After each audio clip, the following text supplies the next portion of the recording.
So the project I've been working on is a system for writing by symbols that represent meaning rather than sounds.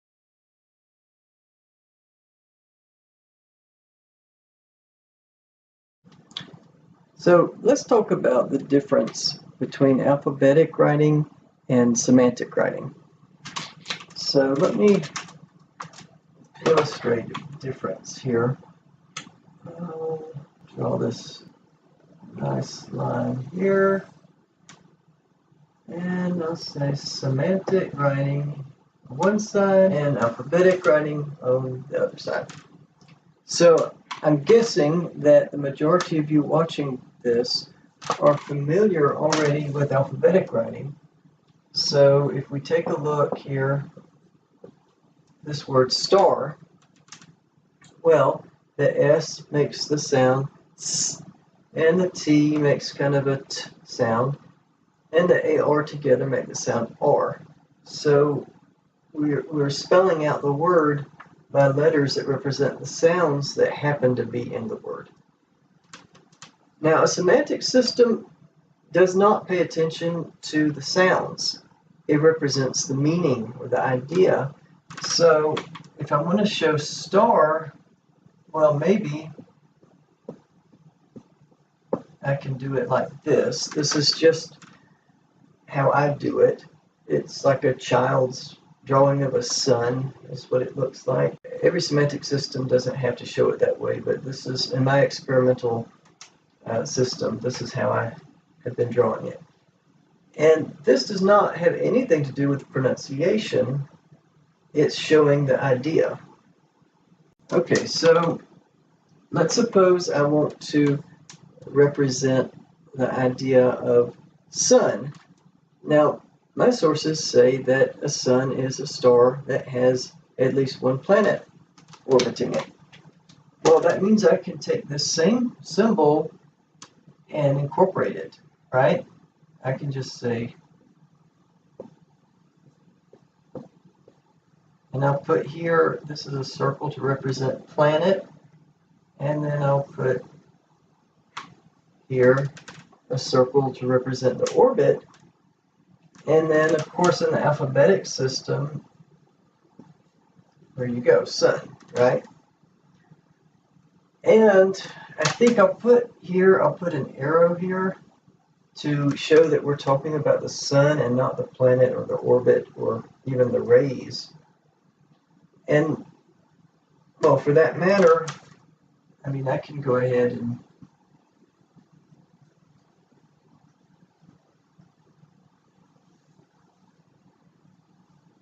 what does this mean? Planet, right? Well, what else can I do with this? With this same basic radical, as the term is used in by some. No, I don't like that. That's ugly. It's harder to draw lower down. All right, I'll try again. That's a little bit prettier.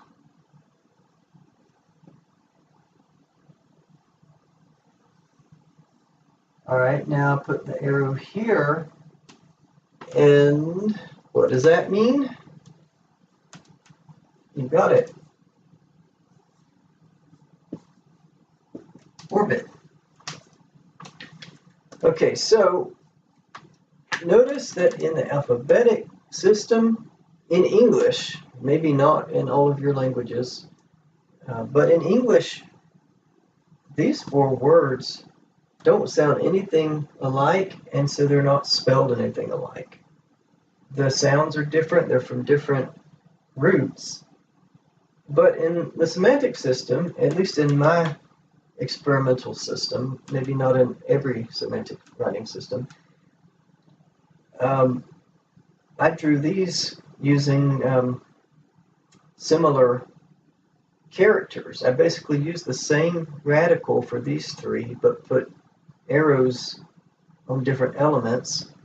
And this one is a simpler character which is incorporated in the other three. But because these four concepts are related in meaning, not in sound in English at least, but in meaning they're similar, so therefore you can see that in semantic writing they are similar in representation. I hope to have contrasted alphabetic writing and semantic writing and demonstrated to some extent what semantic writing is.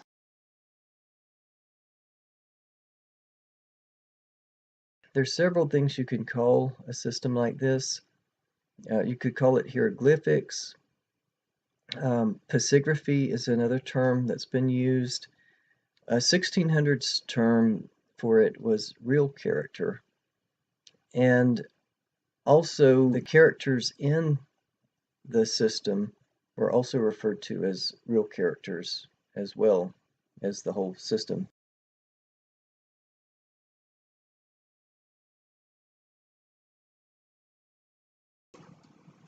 So this is just an introductory video with some explanation of what a real character is and with a few definitions. There are many other points to consider which I'm not covering in this video, but depending on the reception of this video, I would like to make some additional videos in the future. This would include my interest in real characters, the 1600s foundational thinkers on this topic, the scholars and the scholarship from the 1700s until the present. Real characters versus Chinese, Egyptian, Mayan, etc. It turns out that Chinese and Mayan and Egyptian are not pure real characters. They mix some semantic symbols with some other types of symbols. Proposed benefits of a real character. This is very important. I would not have spent 30 years working on a project and doing research in this area if I didn't believe that there were some great benefits to be attained. Possible or impossible? Some people say that there is no completed, fully functioning real character, and that the reason is because it's impossible. And those people point out, again, as I mentioned above, Chinese, Egyptian, Mayan are not pure real characters. And so, possible or impossible, why don't we have a complete RC, complete real character? Why do I think that it's possible? Computerization issues. How do you get these characters onto a computer screen? Alphabetizing collating. Let's look at some examples of alphabetizing and collating. So alphabetizing is, of course, putting words into order based on the letters in them. And let me do that here to these. Okay, so now of course you see asleep is at the top because it starts with an A, and year is at the bottom because it starts with a Y. Well, with semantic writing, you would need also some kind of rules for how to collate it. And it might have hundreds or thousands of characters, but you would have to have some way of collating. Anytime that you have a need to alphabetize, you would have the same need to collate in a semantic writing system. So there has to be a way to do it. Well, I have some proposals, and here, this is my proposal right here. You can see that in my experimental system, I do have ways of collating. And in an upcoming video, I will discuss that. Do all of our attempts equal a field? I mean, going back to the 1600s and coming forward to now, can we say that these efforts constitute a field? As far as I know, we don't have a journal. If you think about fields, Usually they have journals, usually they're subjects studied in college, usually they're degrees. And as far as I know, we don't have any degree related to semantic writing. We don't have any journals related to it, but perhaps we should consider this to be a field.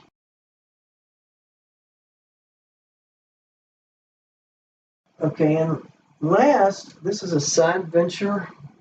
This was a relatively recent idea. It's not the purpose of all my efforts. It's a tangent I've gone off on. I saw some beauty in Chinese characters, especially when they're done with a brush, and I started wondering what my experimental characters would look like done with a brush.